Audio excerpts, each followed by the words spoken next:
ஓம் சக்தி தாயே போற்றி.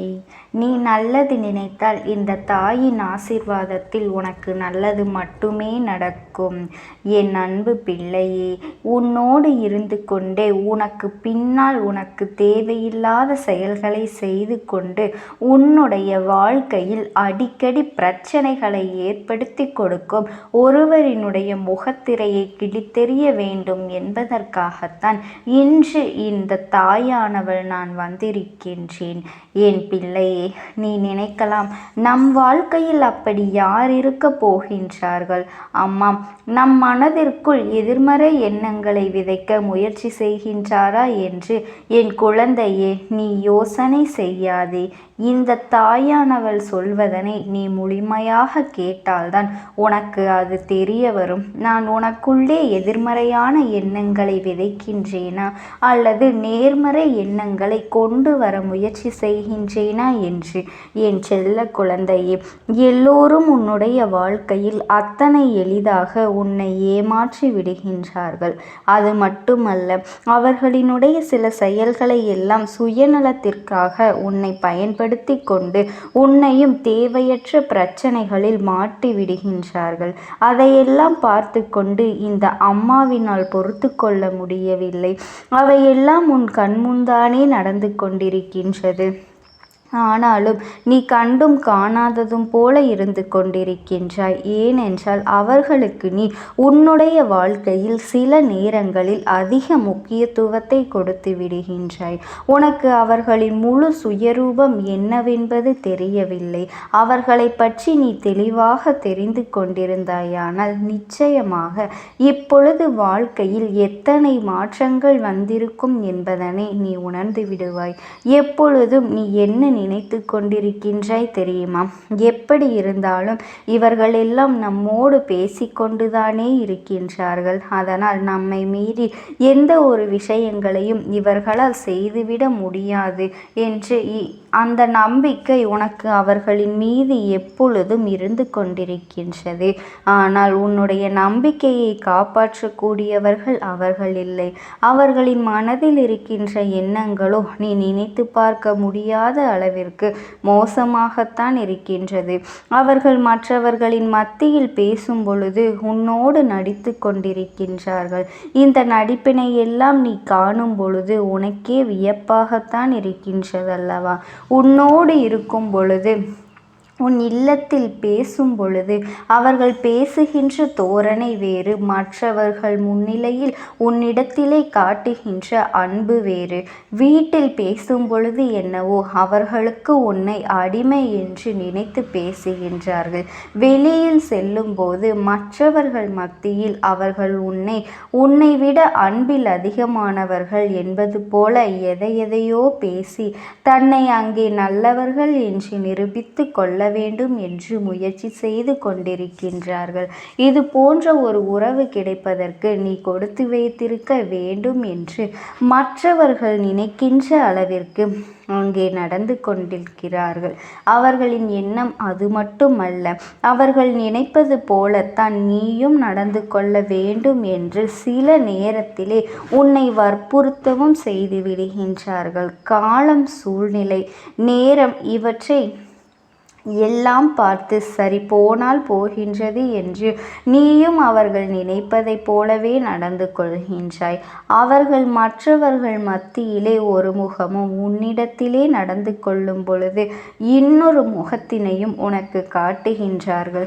முன்பெல்லாம் இது உனக்கு புதிதாக இருந்தது, ஆனால் இப்பொழுது அது உனக்கு பழகிவிட்டது அல்லவா?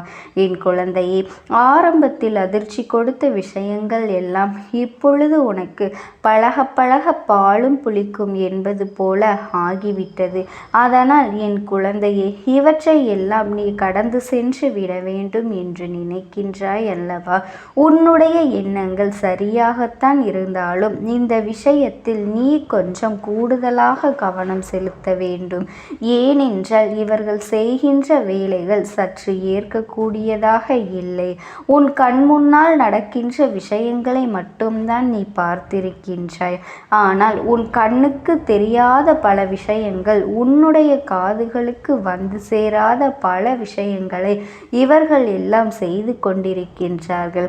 அவை எப்படிப்பட்ட விஷயங்கள், என்ன செய்து கொண்டிருந்தார்கள் என்பதையெல்லாம் உன் அம்மா நான் உனக்கு தெளிவாக சொல்லிவிடப் போகின்றேன்.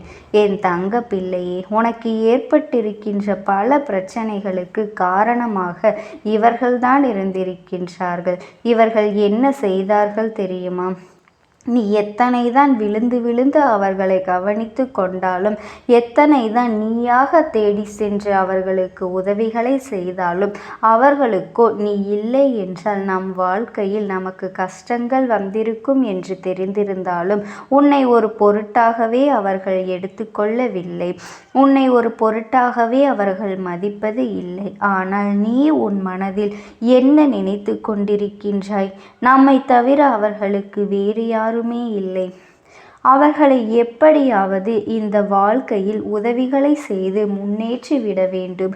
அவர்களுக்கு துணையாக இருக்க வேண்டும். நாமும் அவர்களுக்கு உதவிகளை செய்யவில்லை என்ற அவர்களுக்கு யாருமே இல்லையே என்று சில நேரங்களில் நீ நினைக்கின்றாய்.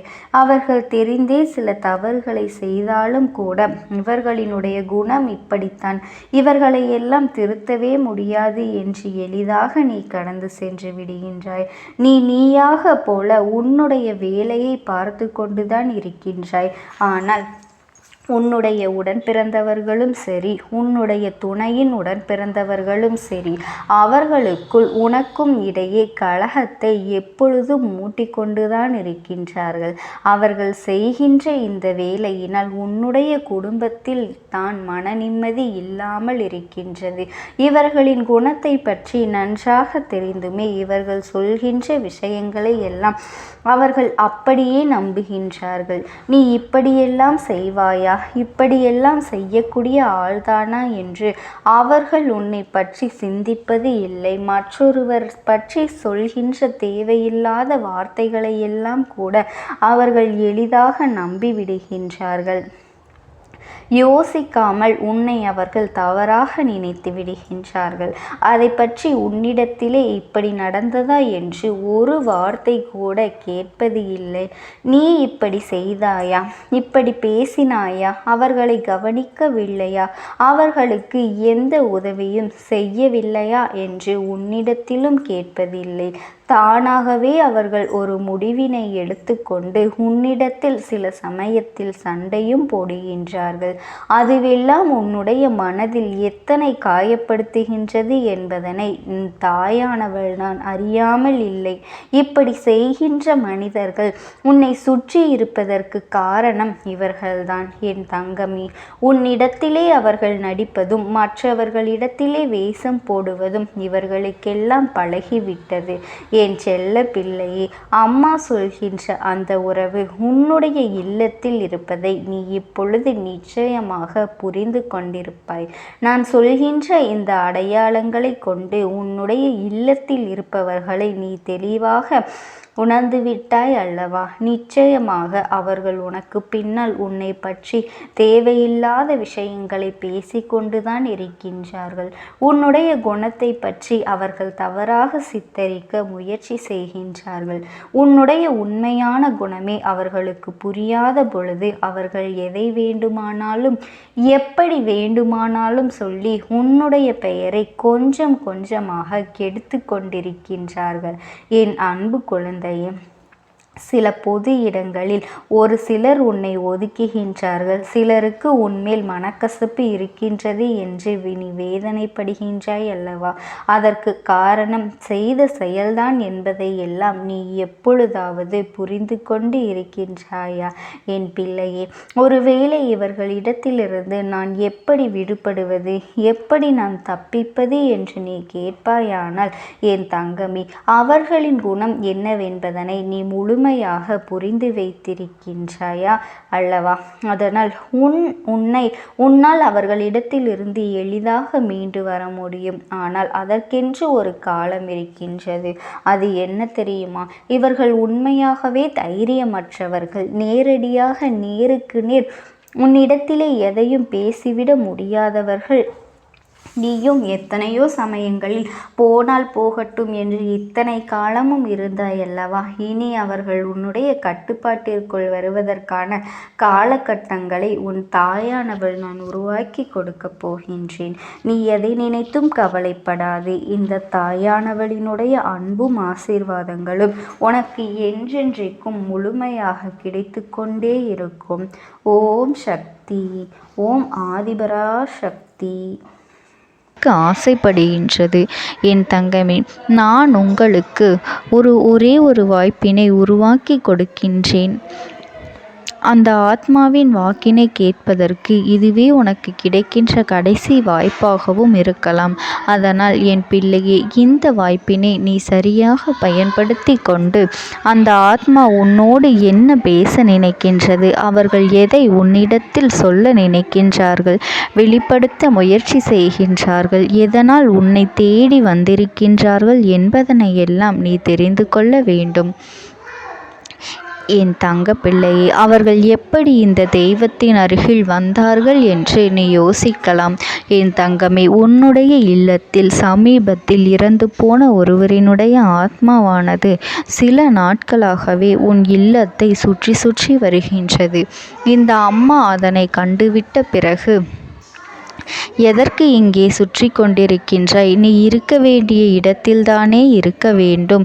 என் பிள்ளையின் வீட்டில் உனக்கு என்ன வேலை என்று கேட்ட பொழுதுதான் அந்த ஆத்மா என்னிடத்தில் சொன்ன விஷயம், எனக்கும் என்னிடத்தில் இருக்க வேண்டும் என்றுதான் ஆசையாக இருக்கின்றது. ஆனால் சில விஷயங்கள் என்னை அங்கே செல்ல விடாமல் தடுத்து கொண்டு இருக்கின்றது.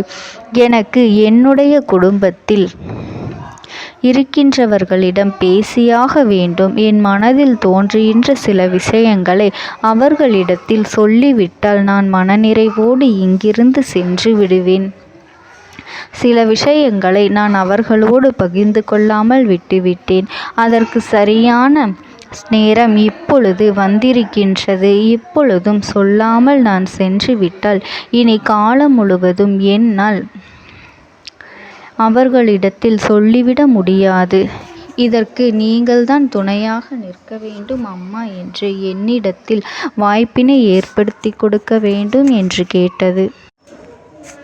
என் தங்க குழந்தையே, இப்படி இருக்கும் பொழுது அவர்களிடத்தில் சொல்லிவிட முடியாது. அந்த வாய்ப்பினை ஏற்படுத்தி கொடுத்து என் வீட்டில் உள்ளவர்களிடம் பேச வைக்க வேண்டும் என்று என்னிடத்தில் கோரிக்கை வைத்தது. என் தங்கமே, இப்படி மனதிலே எந்த கெட்ட எண்ணங்களும் இல்லாமல் உன் குடும்பத்திற்காக பேச வேண்டும் என்று கேட்ட ஆத்மாவிற்கு நான் அந்த வாய்ப்பு வழங்குவது தானே முறையாக இருக்கும். அதனால் இந்த அம்மா அந்த ஆத்மாவிற்கு அந்த வாய்ப்பினை கொடுக்க முடிவுகள் செய்து இப்பொழுது உன்னோடு பேசுவதற்காக வரவழைத்திருக்கின்றேன். என் பிள்ளையே, அந்த ஆத்மாவானது உன்னிடத்திலே என்ன பேசுகின்றார்கள் என்பதனை நான் என் மூலமாக உன்னிடத்தில் பேசி சொல்கின்றேன். இந்த அம்மாவிடத்திலிருந்து தான் அவர்கள் மனதில் பேச நினைப்பதை எல்லாம் பேச முடியும். என் தங்கமே, நேரடியாக ஒரு ஆத்மாவின் குரலை உன்னால் அத்தனை சுலபமாகவெல்லாம் கேட்டுவிட முடியாது. இந்த அம்மா அதற்காகத்தான் இன்று இந்த உதவியை செய்கின்றேன். என் குடும்பத்தில் இருக்கின்றவர்களிடம் பேச வந்திருக்கின்றேன். உங்கள் எல்லோரையும் நான் இனி காணவே முடியாது என்பதனை நான் உணர்ந்து கொண்டேன். என் வாழ்க்கையில் நிறைவாக இருந்து என்னால் உங்களுக்கு கஷ்டங்கள் வந்தாலும் உங்களால் எனக்கு எந்த கஷ்டங்களும் இதுநாள் வரையிலும் வந்தது கிடையாது. நான் நினைத்தது போல இந்த வாழ்க்கையை அத்தனை சந்தோஷமாக வாழ்ந்து கொண்டுதான் இருந்தேன். என் குடும்பத்தில் இருக்கின்றவர்களிடம் பேச வந்திருக்கின்றேன். உங்கள் எல்லோரையும் இனி நான் காணவே முடியாது என்பதனை நான் உணர்ந்து கொண்டேன். உங்களோடு இருந்த இந்த காலகட்டம் குறைவாக இருந்தாலும் எனக்கு கிடைத்த சந்தோஷங்களும் மகிழ்ச்சியும் ஏராளமாக இருந்தது. அதனால் எனக்கு எந்த ஒரு கவலையும் இதுவரையில் இருந்ததே கிடையாது. நான் நினைத்தது போல இந்த வாழ்க்கையை நான் சந்தோஷமாகத்தான் வாழ்ந்து கொண்டு இருந்தேன். ஆனால் இவ்வளவு காலம் எனக்கு சீக்கிரமாக என்னுடைய ஆயுள் முடிந்துவிடும் என்று எனக்கு முன்பே தெரியாது. அது தெரிந்திருந்தால் நிச்சயமாக என் மனதில் இருக்கின்ற அத்தனை விஷயங்களையும் நான் உங்களிடத்தில் சொல்லியிருப்பேன். ஆனால் எல்லோரும் நினைப்பது போலத்தானே நானும் நினைத்திருந்தேன். எனக்கும் இந்த உலகத்தை விட்டு செல்ல வேண்டும் என்ற ஆசை கிடையாது. மற்றவர்கள் சொல்வது போல எதற்காக பிறந்தோம், நாம் ஏன் பிறந்தோம் என்று ஒரு நாளும் நான் நினைத்தது கிடையாது. வாழ வேண்டும் என்றுதான் ஆசைப்பட்டேன். என்னுடைய ஆசைகள் எல்லாம் நிராசையாகும்படி இந்த உலகத்தில் விட்டு செல்ல வேண்டிய காலகட்டம் கட்டாயம் வந்துவிட்டது. என்னுடைய கடமை இங்கே சரியாக முடிவதற்கு வந்துவிட்டது. இன்று நான் உங்களோடு பேச வந்ததற்கு முக்கியமான காரணம், சில விஷயங்களை எல்லாம் உங்களோடு சொல்லாமல் விட்டுவிட்டேன். எப்படி நடக்கும் என்று தெரியாமல் நான் சில விஷயங்களை செய்தும் முடித்துவிட்டேன். அதற்காக உங்களிடத்தில் நான் மன்னிப்பு கேட்டுக்கொள்கின்றேன்.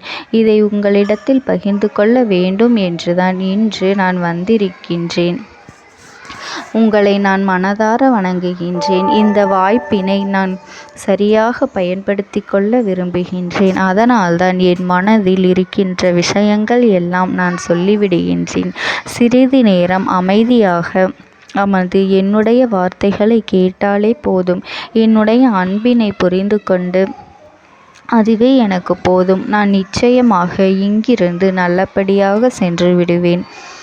இன்று உங்களோடு பேச வந்ததற்கு ஒரு முக்கியமான காரணம், நான் சில விஷயங்களை சொல்லாமல் விட்டுவிட்டேன். இப்படி நடக்கும் என்று எனக்கு ஒரு நாளும் தெரியாமல் சில விஷயங்களை செய்துவிட்டேன்.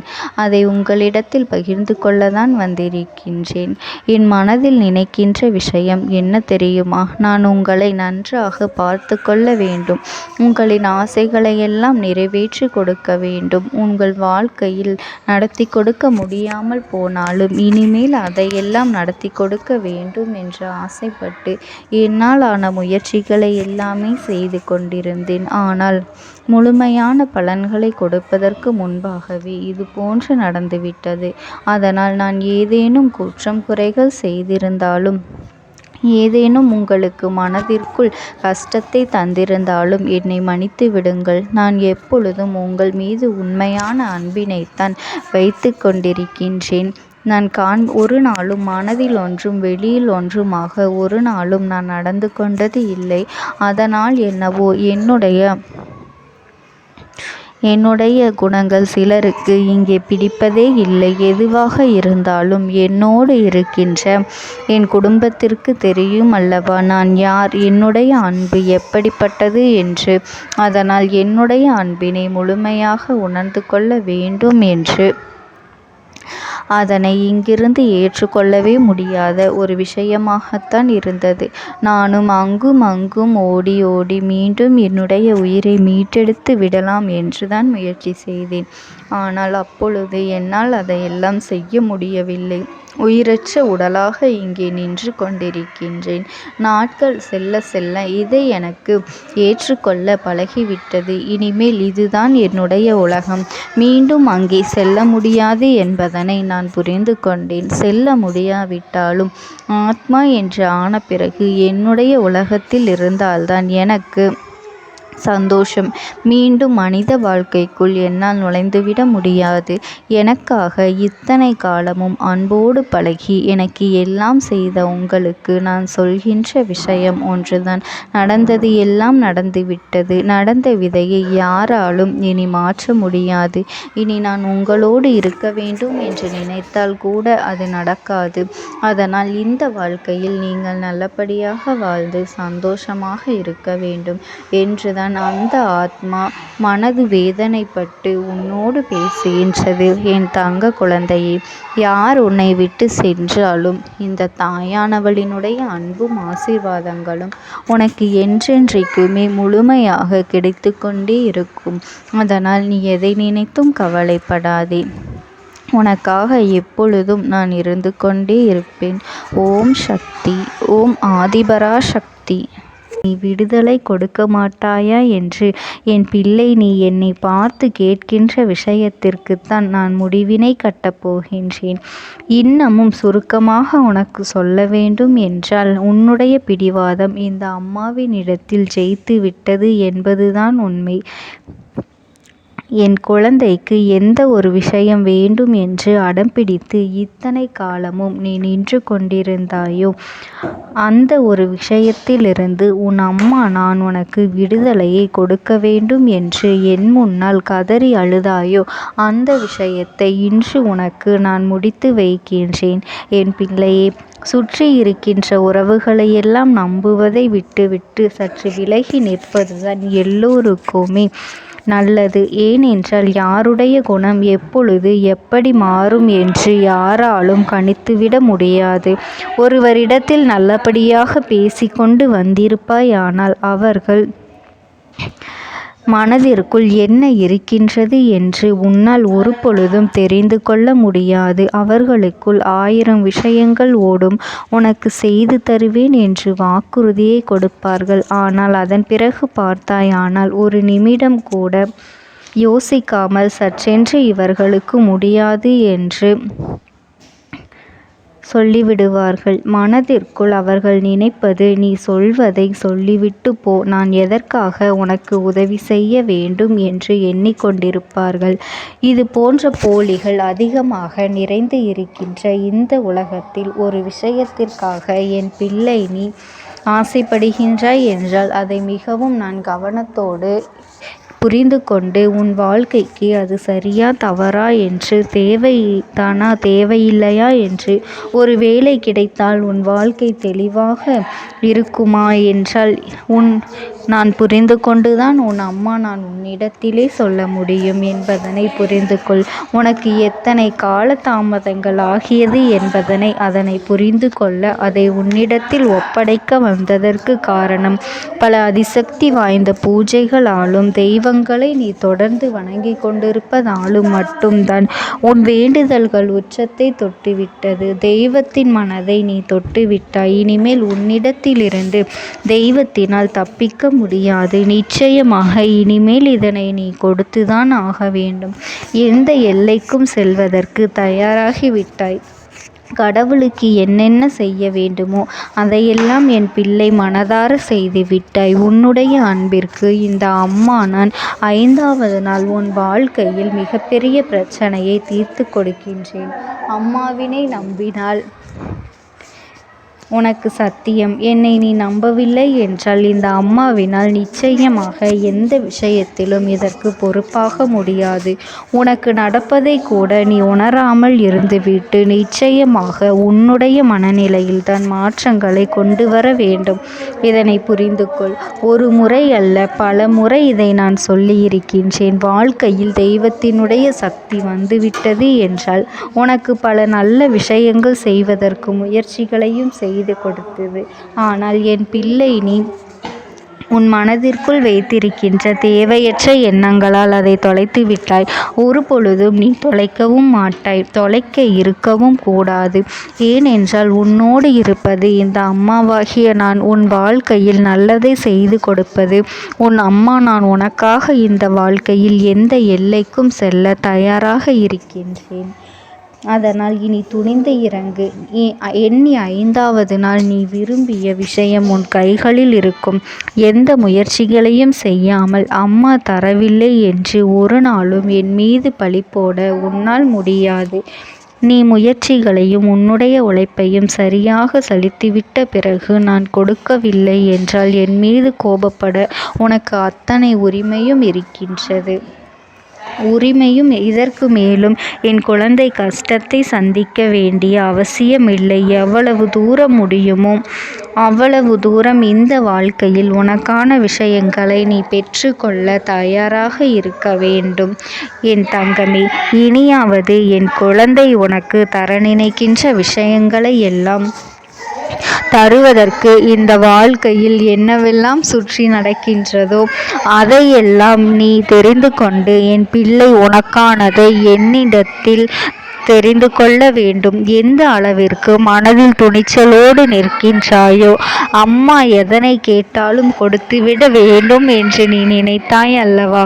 அன்று உன்னிடத்தில் தட்சணை கேட்டேன், மறக்காமல் கொடுத்தது என் பிள்ளையே. என்ன கேட்டால் இந்த அம்மா? உன்னுடைய அன்பையும் உன்னுடைய நம்பிக்கையையும் மட்டுமே கேட்டேன். இன்றும் உன் அம்மா அதைத்தான் உன்னிடத்தில் கேட்கின்றேன். அம்மா கேட்டால் எதையும் கொடுக்க துணிந்த என் பிள்ளை, இனிமேல் நம்பிக்கைக்கு நான் நிச்சயமாக உன் நல்ல நிலையை நீ அடைந்து விடுவாய். உனக்கான நம்பிக்கைக்கான நிச்சயமான பரிசினை உனக்கு தருகின்றேன். வாழ்க்கை முழுமை